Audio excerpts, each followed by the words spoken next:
It's the wrong intro. Sorry.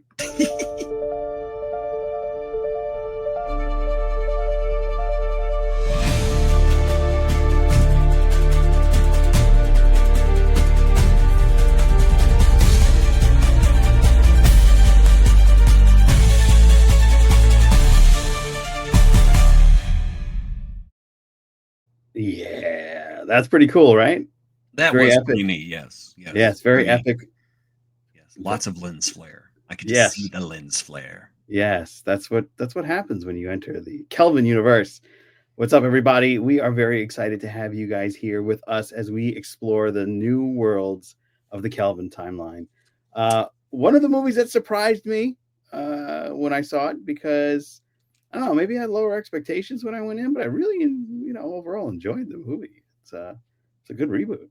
Yes, we are, of course, talking about Star Trek 2009, the only movie that's just called Star Trek. Yeah, even the motion picture was called The Motion Picture. Yes. Just Star Trek. It's like Star Trek the what? Star Trek. Star Trek the Star Trek what? Star Trek. Star Trek. Star Trek. Star Trek. Star Trek. Star Trek. Well, let's hop into the synopsis. Very well. The brash James T. Kirk tries to live up to his father's legacy, with Mr. Spock keeping him in check as a vengeful Romulan from the future creates black holes to destroy the Federation one planet at a time. Certainly what happens. Serious. Yeah, sounds deadly. We are going to go ahead and say hello to our patrons, because it is, after all, the beginning of the show. We honor you, Holly Mack, our transgressor, Jonas Borg, Holly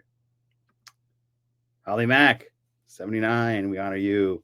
And of course, our conspirator, Yes. Denise, D-Nice. Thank you so much for becoming a patron. Again, we honor you, Holly Mack, 79, and Joannes Borg. He will assimilate you. All right, your shirt's on the way, and your stickers coming too. So those are being made, so you're going to be getting those pretty soon. They get to wear Captain Squadron threads. It's going to be pretty dope. Well, let's get into First Contact.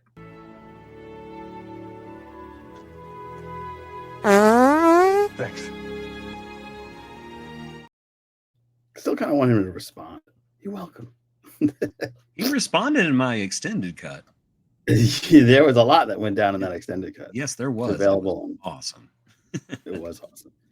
All right. Well, what's your first contact with Star Trek? I saw Star Trek 09 in 2009 in this amazing theater in Dallas called the Inwood, which is this old antique theater from like the 1930s or 40s. They had redone all the interior, and they made them into these really nice movie palaces with like couches and beds and bean bags and everything. So I got to watch this movie, and this movie had me from the first scene, to be completely 100% transparent. As soon as we watched the girl from House give birth to Thor's baby, and then and this is how I met your mother. The guy who is in charge of the 10 rings gets killed by the Incredible Hulk. There were lots of Marvel actors in this movie. Wait. But yeah, the dude from the 10 rings was the captain. Oh wow, you're right. Hulk. Thor was in charge of the USS Kelvin. Wow. And then then of course, good Chris Pine was he was Steve Trevor, not Marvel, and we don't like to talk about that a whole lot. But also our friend Carl Urban was in Thor Ragnarok. Zoe Saldana was, of course, famously Gamora. Yes. And oh my God, this is Marvel heavy. So this was a very Marvel heavy movie, if you really think about it. I'm sure that there's probably more I'm thinking about. Was John Cho in a Marvel movie? I don't think John Cho's been in a Marvel movie. Not yet. He needs to be in one, though. I think he would be awesome. Yeah. But yeah, I as soon as that scene played, and as soon as that shuttle, you see the train of shuttles leaving the area where the Narada is just listing next to the sun, and that big bombastic Michael Giacchino score plays, and you just see Star Trek come out of the stars, I was just like, yes, this is what I want. I know that it is trendy nowadays to hate on the Kelvin movies. That's a bad thing. But this movie is good. This movie is good, and if you disagree, you are free to have your completely incorrect opinion. All right. I gotta say this. I agree. This is probably one of the best openings of a Star Trek movie ever, in my opinion. The humbling size of the behemoth that is the Narada is just crazy, and the Kelvin ship looked like a little bit. He's just like, oh, that was a waste. But he did save everybody. So let us go into pros and cons. Sometimes may be good, sometimes may be shit. I missed that. Well, yeah, it's been a while. It's been a while. All right, what are your pros and cons? Well, my pros, of course, is that I think that as a quote unquote reboot, I think that the idea is brilliant. Because a lot of the times people have problems with reboots because it basically just tosses everything out the window and says nothing that happened before this matters. Now we're going to go in this direction. The way that the 2009 Star Trek movie unravels is that this is not just a reboot, it is a sequel, because we have Leonard Nimoy coming over. We have him coming over from the Prime timeline. So all of our friends, from Kirk and his crew to Picard to Sisko to Janeway, all of them existed. All of them are there. They are still there. And of course, eventually when Discovery came along, it went back to the Prime timeline. I know a lot of people are saying, well, Discovery's its own timeline. No, you're wrong and you're a moron. Be quiet. It is Prime. That's what they said. Whenever the people who make the show say it's the Prime timeline, it is the Prime damn timeline. So just stop talking. But I really thought that the idea was quite wonderful. I think the casting was largely spot on.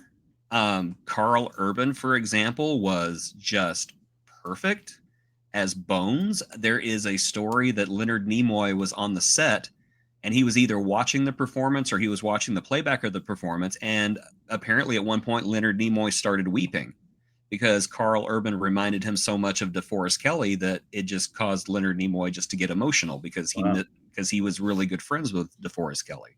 Oh. Some actors, they do not look like their counterparts. They don't really act like their counterparts, but my goodness, they really brought a lot of personality into the role. So Simon Pegg, for example, I don't think that he was doing an impression of Scotty. No, he's just being himself. He certainly made that part his own. And it's the same thing with, I would even argue, Chris Pine. I don't think Chris Pine was channeling Shatner. No, not but at all. He did make the part his own. Yeah. There was one part whenever he was channeling Shatner, and it's whenever him and Spock get on board the jellyfish, and Spock is trying to get answers, and Pine turns to him at one point and goes, "Spock." I think right there, that was Chris Pine trying to do a Shatner impression. I also felt like he was doing Shatner when he was doing the Kobayashi Maru. Yeah, I think so. Yeah. More pros, because I said I really enjoy this movie. Right. I do like how they beefed up Uhura's role in this movie, made her more important, more thirsty for, just a more hungry person. Somebody who's got a little bit more ambition, because as much as I absolutely adore Nichelle Nichols, Uhura was set dressing most of the time. It was really great to see them give her more of a personality, make her more assertive. I'm going to get to some cons. I'm sure I'll say some more. Eric Bana, by the way, was outstanding. By the way, oh, he was such a good bad guy. Who has not sat there at one point, gotten mad, and said, "Fire everything"? Yeah. Okay. Cons is there's a lot of the aesthetics of the Kelvin universe that I just cannot vibe with. The fact that the bridge looks like an overlit Apple store, I just never have cared for. It was too sterile, too unwelcoming. And it could have easily been fixed with just a little bit more color. Bring in some of those oranges from the original set. Bring in a few blacks on the background panels. You know, I think it could have easily been fixed. But no, J.J. Abrams was so determined to make this future look bright, clean, and bright. And that brings me to my next con, of course, is I did not mind the lens flare as much as everybody else did. Really? But it was a lot. And it became overused at one point. I remember watching the director's commentary on the Blu-ray back whenever I still bought Blu-rays, and I miss buying Blu-rays, by the way. But during the scene where Spock is telling Kirk and Scotty, you know, good luck as they're getting ready to transwarp beam to the Enterprise, and he does this, J.J. Abrams says there's an alternate cut where he has a lens flare coming between his fingers. Oh, and really? he said, he said, as much as I liked the shot, I couldn't do it. I could not put a lens flare there. So I'm just like, you know what? That would have been that's good, because we probably would have skinned you alive if you'd done that. I quite honestly do not like the Kelvin Enterprise. Really? I don't. She's gangly and she is out of proportion. The nacelles are too voluptuous, I guess. And I just did not. She just does not look as balanced as the original. I see the old Enterprise. I see the Connie refit, and I'm just like, you can't improve on this. And then they tried, and I'm just like, no, you didn't improve on it. It's not good. I don't like it. I'm not saying she's an ugly ship, but there are lots of things that bother me about it. One of which is the way that the neck rests on the secondary hull, because to me it seems like it's too far back, and it's like the deflector dish is sticking too far out, and I've never liked that. It just bothers me. It bothers me so much. You know, the Enterprise, the Enterprise, the original Enterprise, she was my lady. There, look, it's too far back, and the back of the neck stretches too far back, and I just don't like it. It's out of proportion. Gotcha. Lens fair. Yeah. I'm talking a very long time, but sorry, like I said, I really like this movie. No. I'm going to talk a lot. Yeah. The funny thing is, by the third movie, the Enterprise gets worse. It gets worse. And I'm not talking about the A. I actually think that the A fixes a lot of the problems that I had with the Kelvin Enterprise. But they changed the model for Beyond. Really? And made like the nacelle struts and the neck really thin and spindly.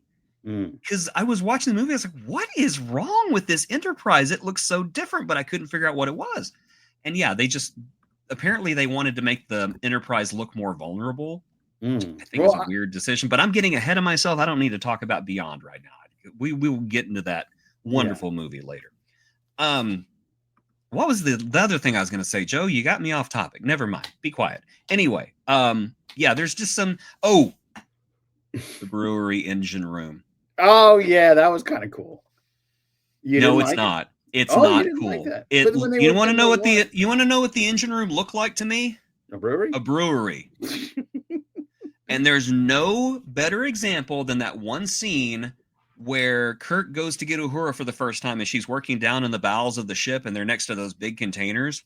Number one, what are those containers, and why are they there? And two, you're just projecting light on them. We can tell. We can see where the light's being projected on them. There was no reason that should have been filmed there. It was just, it's just not good. Yeah, the aesthetic look of this. Shut up, Teddy. The aesthetic look of this movie just didn't vibe with me. And I'm not even going to talk about the Narada, how stupid the inside of the Narada was. I don't know. All of the platforms where they just have to like jump back and forth. I'm just like, What if they hit something and everybody falls off their platform and dies? I never thought about it that way. Incidentally, Will Did some- Wheaton Well, has a cameo in this movie. What?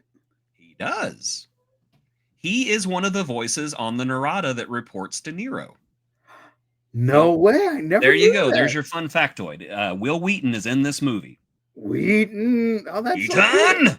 I had no idea. It's just Wesley jumping back and forth through the timeline. He accidentally knocks somebody out, and he's like, "Oh no, everything's fine here, Mr. Nero. I need to get out of here. I need to go mess with those kids on the Prodigy again." Wow, all these years, and I had the experience and the delight of seeing this in IMAX, and it was one of those movies that was actually in IMAX. And of course, the menacing Narada when it came out, I was like, oh, it's like they took pieces of the ship from Nemesis and made it elongated and menacing. I didn't think that the Enterprise should have had a chance against this ship, even though it was a mining ship, not so much anything for exploration or war. It was mainly just for drilling and destroying bits. But one of the coolest scenes by far in all of Star Trek is when the captain, Sulu, and Sir, I'm gonna die, and because I'm too Red shirt. Red shirt. When red shirt He's goes wearing down, red. Yes. Yeah, he is. Yeah, and they start throwing down on that mining platform. I thought that was the coolest. And seeing that in IMAX, there's this giant, the music score and the sound of the thing going and just burrowing into Vulcan, and then the destruction of Vulcan. I thought these were pros rather, that I thought were just epic. I truly felt like it was a movie event. Yeah, I'm sorry, but the destruction of Vulcan was ballsy. It was. It was super ballsy. And I like that they kind of kept that in the future, because when Discovery came, it's Navarre, it's not Vulcan, because Vulcan's gone. But nope. Yeah. Nope. No. You're talking prime timeline, and the prime timeline, Romulus is gone. Right. Vulcan's still there. How dare you? But no, because they destroy Vulcan in this timeline, and Vulcan doesn't exist anymore, right?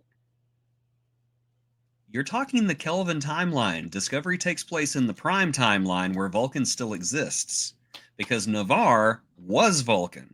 Oh. You don't pay attention to the shows. I do pay attention to the shows. No, you don't, because if you did, you would know this. But I thought because of the events of 09, it's still like, and okay. So, but Romulus. Imagine me in a Doc Brown uniform. Okay. All right. So, Marty, this is the prime timeline, and here is the Kelvin timeline. Right here, Vulcan is destroyed, but right here, it doesn't get destroyed. Romulus gets destroyed, so they don't ever meet. Here in the year 3000, okay. Vulcan is still here. Romulus isn't still here. All right, there you go, Marty. Oh, that's what it is. The DeLorean, and pay attention next time. Well, yeah, I thought it was crazy that they blew up that planet. And what did they call New Vulcan? Did they get a New Vulcan? They called it New Vulcan. Yes. Oh, they didn't call it Navarre? Nope, they called it New Vulcan. Okay. Well, I thought it was cool. And now I found this picture, and I want to know, because you're the guru of the two of us, is this truly the concept of what the Enterprise 09 was going to be? I believe it is, because I think I saw that in a Eagle Moss book with the concept art, which, to be honest, again, I don't mind this one, but the neck is just put too far back on the secondary hull, and just it's weird. Yeah. It throws the entire vibe of the ship off. I mean, I feel like this ultimately is the best version, believe it or not. Is it though? If the neck was further up, you think it would be perfect? No. Okay. No, I don't. I don't. There's nothing that can change this. I have a wide variety of reasons why I don't like the Kelvin Enterprise, but whatever those reasons are, I can definitely say she at least gets uglier as the movies go on. She gets worse. No matter how much you drink, she doesn't get any better looking. She gets uglier until finally the swarm takes her apart, and I'm just watching it going, oh, good for them. But it gets rebuilt, doesn't it? And it's like the same. It doesn't get rebuilt, but the Enterprise A is a much better looking ship. I think the nacelle struts are a little weird on it, but it balances itself out a lot more. The nacelles are smaller. The secondary hull problem is mitigated. I mean, I it's still better than the old fashioned ghetto prize, where the Is it though? You'd rather the ghetto prize? You do know what the concept for the first draft of the '09 reboot was, right? No, I That do it not. did not feature the Kelvin. Oh, It featured the classic TOS Enterprise oh, that'd have been cool. under the command of Captain Robert April and First Officer George Kirk. Oh, And in this draft, it's the original Enterprise that gets intercepted and obliterated. destroyed. And when Paramount saw this, and the new Enterprise was going to be the Enterprise A, when Paramount saw this, like, you cannot blow up the Enterprise. And I'm like, where was that energy in the third movie? Look at it Where was going! it? It's on fire! Yeah. I also like what the producers said that never made it into the movie. That the reason why the new Enterprise looks the way it does is because the Kelvin made scans of the Narada, and all of the technology they learned about from the scans was integrated into their new systems. And so their ships were made bigger, the aesthetics were made bigger. So basically, the Enterprise of the Kelvin universe is a match of like a Galaxy class ship. Oh, wow. So it was just like a quantum leap of technology. Yeah. But that never made it into any of the movies. And so now it's just like, yeah, they look different because they just look different. That's also why we have like transwarp beaming. It's not that it's suddenly this new technology. It's that Scotty has access to technology that Prime Scotty never had access to. And so of course he's going to learn, he's going to figure out things because he's freaking Scotty. Yeah. He's going to figure out things that the other Scotty couldn't because Scotty just didn't have the tools. Yeah. And I saw Kitty's making it. Is that Battle Cat? This is the mighty Battle Cat, yes. Oh, wow. She's getting her snoodle booped. No. Oh. One of the other pros that I had for this movie, of course, was Sulu. I felt Sulu did a lot more. He really got to sword fight properly and whooped some serious butt, which I truly enjoyed. I Heck really of like continuity also. Had given him a rapier instead of a like different weapon. Sword. Yeah. Loved the continuity there. Yeah. So I thought that was pretty dope. I loved Chekhov. May he rest in peace. Anton Yelchin? Anton Yelchin, yes. Yeah, Anton Yelchin, yeah. It's just I'm terrible with pronunciation. But I thought he was fantastic. I really would have appreciated Khan picking him up in the sequel, but we'll get into that when we get there. I also really enjoyed, though you hated the ship, I love Spock's ship. I thought the jellyfish was cool. Yeah. In Apocrypha, do you know who designed the jellyfish? I do not. Geordie LaForge. Geordie LaForge built Geordie That's LaForge right. built the jellyfish. That's right. And the red matter I thought was a cool weapon / technology that kind of set up the whole universe, basically. Yeah, I'm sorry. She's purring into my microphone, so everybody's hearing my cat be happy. Oh. She's just going up there going. Yeah, so I mean, 09 is a fantastic film. I thought the pacing was great. The lens flare is a bit much. That's one of my cons. It's always going to be a con. It's just like sometimes I'm in the movie theater going, I want to see a movie, not the lens flare. I like the use of the brewery. I thought that was clever, and probably saved them a lot of money instead of building another set. So I appreciate that. I know you're not a fan, but it just seems like a submarine. Not that I've looks been like a warehouse. No, it looked like a submarine. Big, empty, inefficient warehouse. It looked like a submarine, like Hunt for Red October. Big, empty, inefficient submarine. We all live in it. Anyway. Come on, they could have fit another starship in that building. That was quite large. It was pretty big. But I guess you wanted to showcase the scale of the largest. So that was the the ship at that time.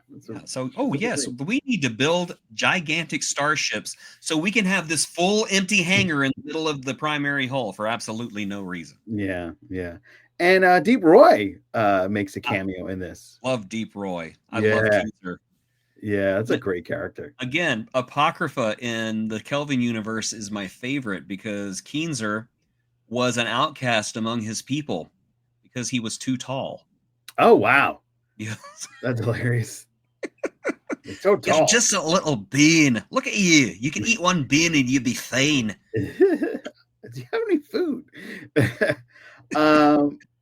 Let's see. The Nero was a great villain. Of course, they almost sacrificed Pike in this one, but they'll never kill off Pike. Well, okay.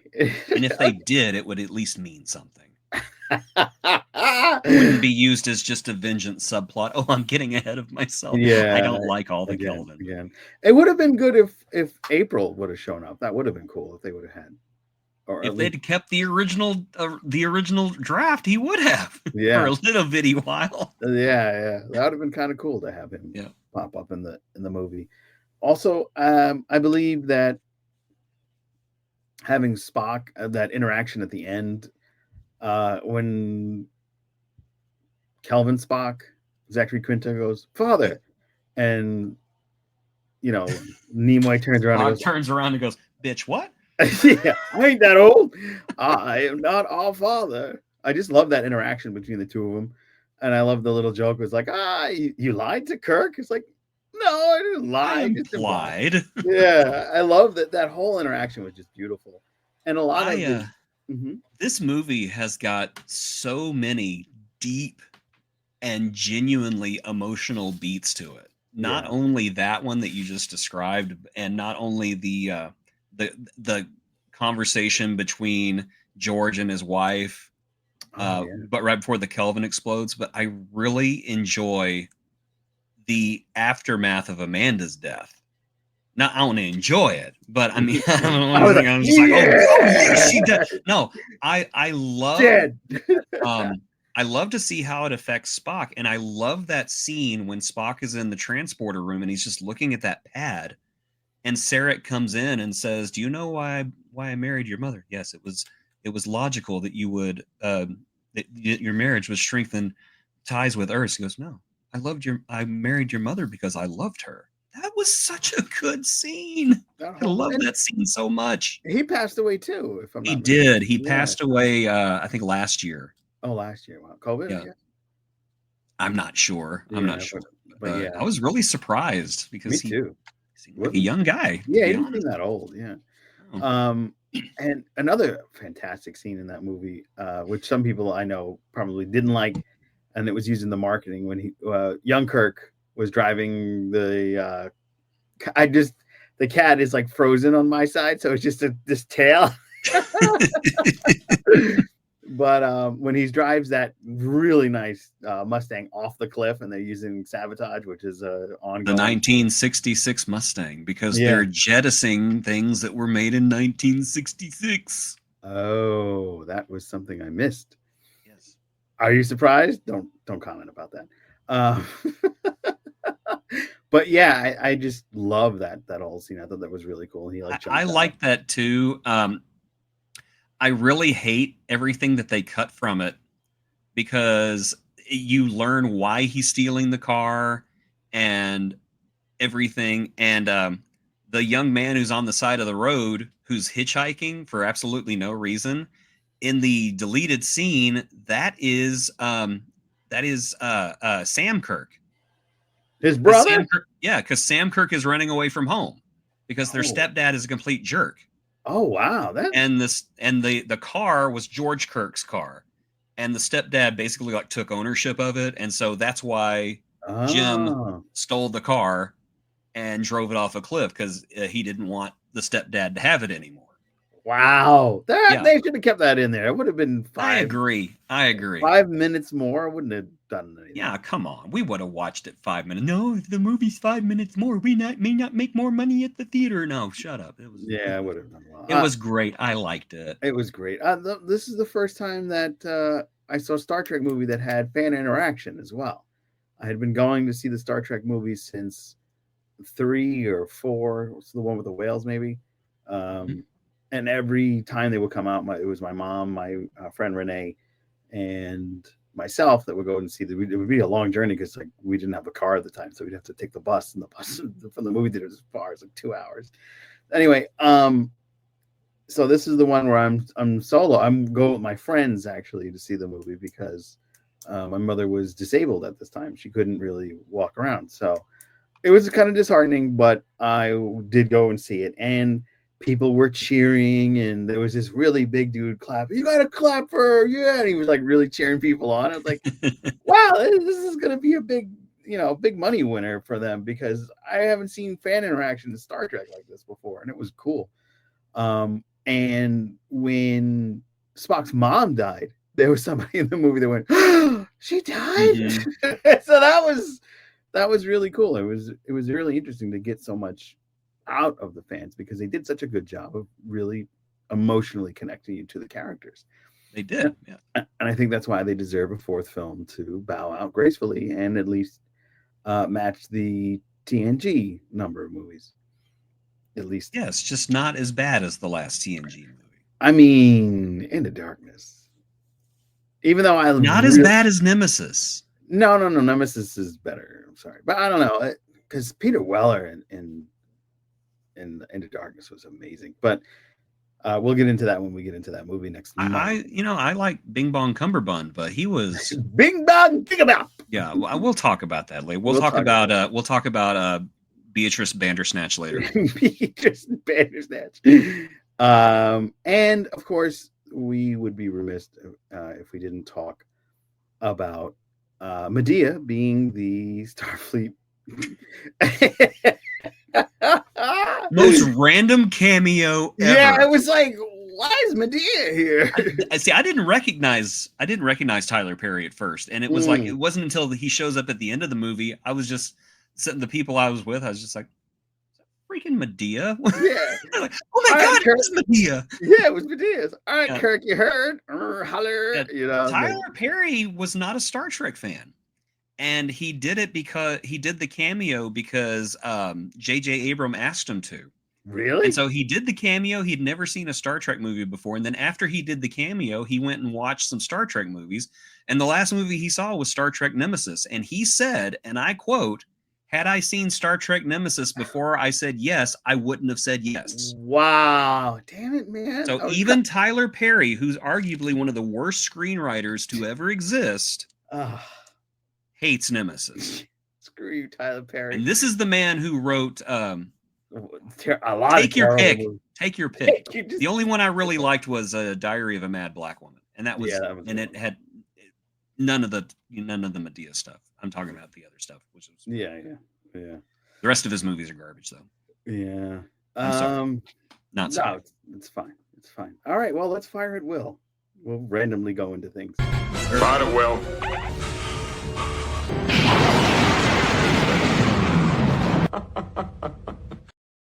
All right. Well, since they split the universe in this and opened up a whole new storytelling apparatus, did you think that there were certain other TOS or Star Trek movies that they could have touched and would have been a service to the franchise? I would have loved to have seen a big budget version of the Doomsday Machine. Agreed. I think the Doomsday Machine would have been really good. An update of Operation Annihilate would have been really interesting. I wouldn't have even minded a return to the City on the Edge of Forever. Now, I don't know. It would have to be a really good script and not a carbon copy. It would have to do something different this time. Yeah. Yeah, there are a number of episodes that I think would have been good. Balance of Terror would have been really good. Balance of Terror would have been fantastic. And yeah, Balance of Terror. And they could have used the same guy, Spock's dad, to play the Rondo. Oh, sure. That would have been hilarious. That would have been great. Would have been absolutely hilarious. But yeah, I mean, there were tons of episodes they could have milked. If they do a 4th film, though, I don't want them to do that. I want them to come up with something I want them to come up with something special and original. I want to, because I have gotten to where I care about this version of the Star Trek crew. I do. Okay. And especially after losing Anton Yelchin way too young. I mean, Yeah. that was devastating Yeah. whenever And it he was passed away. Not only because of his Picard. contribution to Star Trek, but Anton Yelchin was just a terrific actor all around. Odd Thomas is one of my favorite horror That's a good movie. comedies. Yeah, I that's a good absolutely adore that movie. Yeah, it's Teddy's Handlers, one of her favorites. She used to have the poster. Oh yeah. Yeah. I guess she would need, some primer on how to handle things that escape from hell if she's gonna babysit Teddy. But anyway, yeah. But I would like to see something. It doesn't even have to be big and bombastic. I wouldn't mind seeing a more thoughtful, cerebral Kelvin movie where basically the children are leaving. Chekhov has gone to be the first officer on the Reliant, and I don't know if they can't afford Zoe Saldana anymore. Uhura has gone off to, be the Captain the of the head of head of communications at Starfleet.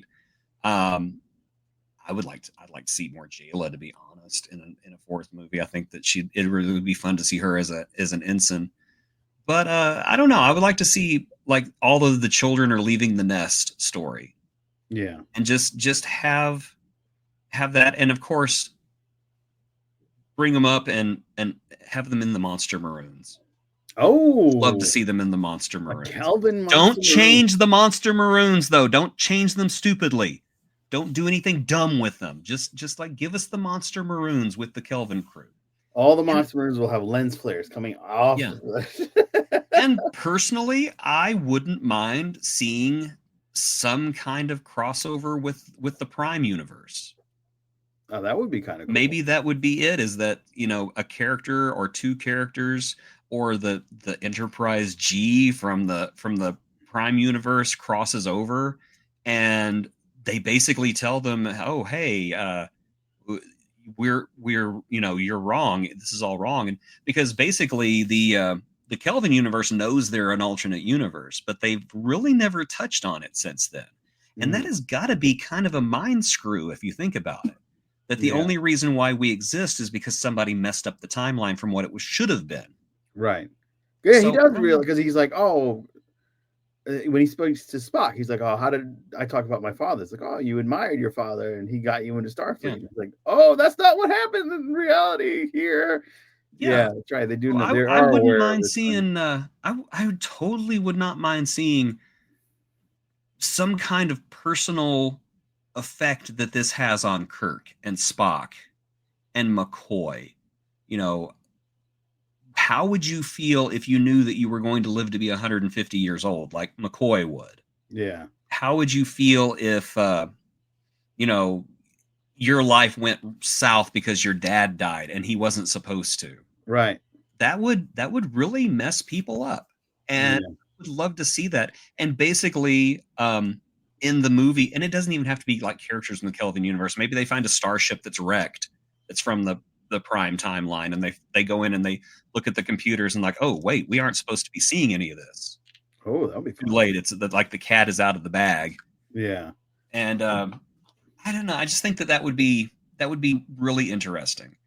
Don't make it like big budget. Make it like modest, because we don't need to spend $200 million to make a movie. We don't. Yeah. Yeah, I just want to see something thoughtful, something that means something. Yeah. These characters. If we're going to sail them off into the sunset, that's what I want to see. Yeah. And I want to see a Kelvin. I want to see a Kelvin Excelsior also. It would be super beefy. Yeah. Yeah. It'd be awesome. It'd be amazing. I would like to see them kind of come to terms with everything, but I would like to see them close the timeline, because this fourth movie has been in development hell for so long. These guys are going to be as old as the original series crew by the time they make the movie. Hey, so they might as well just make it Monster Maroons. Yeah. I have to disagree, though. I don't think that they need to close the timeline. Really? I think that they should continue on. And just say, the human adventure continues, and no matter what timeline you're in, don't end the timeline. It's fine. It's just going off and doing its own thing. Interesting. Because I heavily feel that Strange New Worlds is going to start to softly reboot the TOS. Oh yeah. Oh, yeah. Well, that's because of all the time travelers. They've already said that. That's the reason why Strange New Worlds looks different. It's because of all the time travelers messing up the timeline. Interesting. I love that. I love that in that Khan episode where they find like little baby Khan. Oh yeah, just basically said, oh yeah, all the time travelers and stuff. It's always messing up the timeline. So yeah, it was supposed to take place in 1996. Now it's getting moved back. It's so weird. Yeah. How would you like that? Like the Revolutionary War was supposed to take place in 1776, but now it's taking place in 1820. Isn't that weird? Stupid time travelers. Why you guys got to mess up the Boston Tea Party? Oh man. Yeah. I mean, overall, I still think it would be interesting to like them want to fix the timeline and make everything the way it was and experience the experiences of the original crew. I think it would be a good concept for them to try and close the timeline, just to go back and get Nero again. Just because I want to see Nero one more time. He's a badass bad guy. Try to close the timeline, but whenever they're there, they realize that they are the best people that they can be, and they don't need to do that. Oh, okay. We have had our own experiences. We've had experiences the other crew hasn't. We are our own people. We are doing our own thing. We don't need to stop existing whenever we can just keep going. Okay. I think that would be such a great way to end it. That's a poignant ending for sure. Would Spock... Not every movie needs an explosion at the end. I never said anything about explosions. I wasn't talking to you. I was talking to them. Oh, yeah, that's true. They do want to... Star Trek 4, directed by Michael Bay. Boom, boom, boom. See, now Zoe Saldana would stay a million miles away from that. I am not going to be ogled by a camera in slow motion while Aerosmith plays. Oh, man, yeah. I forgot about that. Ugh, not good for the old movement. Anyway. Lieutenant, do you want to know what an animal cracker is? Mr. Spock, what are you doing? I'm attempting to be romantic. Is it succeeding? No, it's weird. I see. That is terrible. It's the worst cracker ever. Well, that's it is supposed to be a cracker, but it is sweet like a cookie. This is illogical. That's going to wrap it up for us. If you are a Patreon, you can go ahead and join the ranks of the three wondrous people. Our good buddy Johannes Borg, our good friend Holly Mac 79. And of course, many thanks to you, Denise, D-Nice. You guys are wonderful. You're going to be bug I've ever seen. Cute. He's so cute. Let's put that back up. That cute. You usually don't see him. They're usually coming up behind you. But he's cute. I like him. He's cute. Looks like a weird Lilo and Stitch character. It does. Maybe Ohana means family. Oh. Well, that's great. That's going to wrap it up for us this week. If you are a Patreon member, you're going to be getting a few special for your eyes only paid members. We're going to talk about some of our experiences meeting some of the cast of Star Trek. And for those of you that are going to be joining Trek Long Island, you definitely want to check us out at our booth, as well as hopefully they announced it, but some more stuff in their pamphlet will feature us. So that's going to be exciting. Get ready for so much this year.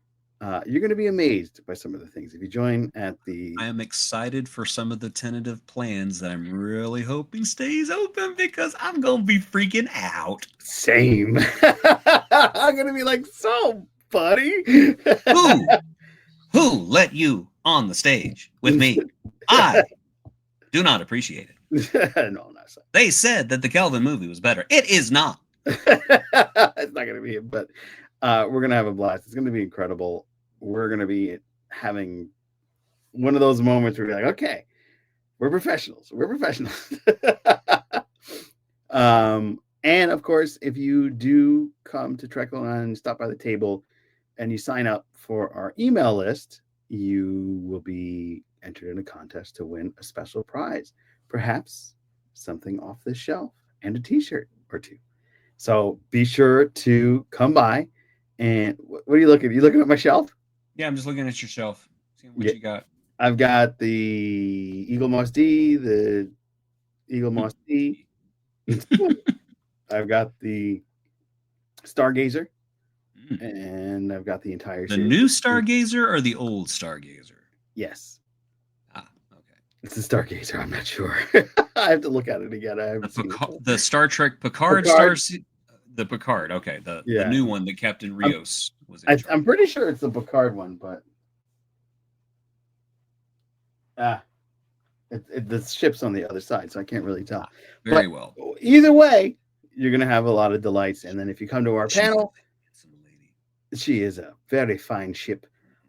Too bad it wasn't in a better season. Yeah, too bad it didn't get on the screen that long. It was like, fine, hey, we didn't do cut and paste this time. We got an actual Stargazer that's been revamped. Cool. Okay, we're not going to go back to the ship at all. We're going to go into the future and try to do Star Trek 4.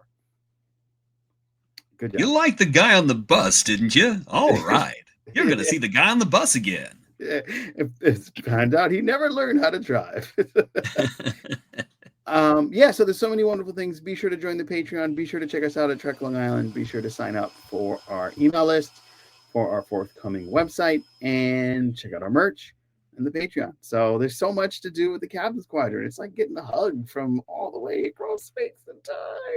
All right, till next week. Next week we are checking out. We're back in the wormholes. We're doing Holly Mack's choice, and we are looking at Stargate, the show. So we're going to the original Stargate, or Atlantis. No, I'm pretty sure it's the original one. Okay. Yeah. Very cool. Very cool. Let's see. We will be having a blast in that because, I love Stargate, the first movie. It's been a while, so I've seen it. But yeah, Stargate Universe is the one we're going to be doing. It's Stargate. I've actually never seen Stargate Universe. Oh, wow. Okay, so it's going to be good for both of us. Yeah, so that's what we're going to do next week. We actually just talked about the Stargate movie on the VHS vault, and we pretty much agreed that it's garbage. Somebody big was in that. Oh, MacGyver, wasn't MacGyver in that? He was in the TV show. He was in the TV show. In the movie, it was Kurt Russell and James Spader. James Spader and Kurt Russell. And Jay Davidson, who was famous for a little bitty while, and then he went away, and we never heard from him again. Wow. That's a shame. Well, yeah, so we're going to have a blast. They murder a bunch of children at the end of that movie, and no one ever talks about it. I don't remember a bunch of kids. All those kids that were in Raw's entourage gets blowed the heck up, and no one ever mentions it. We killing children. They freaking kill a bunch of children, yes. Wow. Yeah. Our heroes do that. The good guys do that? They send the nuclear warhead up to Ra's ship, and the kids are like, "What's that? Is that candy?" Meanwhile, Ra's running to an escape pod, like pushing the kids out of the way. It's all yours, kids. Go get it. Dog pile on it. Cushion the explosion. Cushion the what? What do you mean explosion? If you enjoyed this show, we do have other shows that you can check a look at. We have our Star Trek Nemesis review, which I still will defend until the end of my time. And we had our guest from the Beverly Crushers, Rob, the guitarist and singer, hanging out with us for that one. And our Section 31, I figure if you're into the movies, you might want to check out some of those other movies that we discussed. And my cool interview with Data No, Joe Ping-Wei, which is a very fun dive into what it was like on the set of Section 31 and working with Michelle Yeoh to the point where they kick and punch, and she said some very kind things about him that he shared. So I definitely I would let Michelle Yeoh punch me in the face if I could be in a scene with her. I'm just saying. Yeah, me too. Yeah, I would be remiss if I didn't. I would happily. It'd be, please, ma'am, may I have another? Yeah, starting a new issue. Yeah. All right, guys. Well, we'll see you. And It's not weird though. I'm just saying no. the honor of sharing the screen with Michelle Yeoh would totally be worth it. Yeah, she can whip you and stuff. Quit making it weird. I'm not making it weird. You said it. Stop making it weird. I'm not making it weird. It's your thing. It's like lifting weights and getting sore from, because you want a better looking body. It's the same thing. It's like getting hit by Michelle Yeoh is worth, and then you're just like, yeah, let her whip me, you weirdo. You said whipper. I mean, a whip. No, you said whip. You said whip. It was not me. I said punched. No, it was you said punch. All right. Well, I don't know. All right, guys. Until next week, we'll talk to you soon. Live long and prosper. Please like, share, and subscribe. We have 4,000 subscribers. We appreciate every last one of you. We're growing. We can't thank you enough. Big shout out to everybody that's watching. And be sure to join us next week as we get into Wormholes, Stargate Universe. Woo-woo.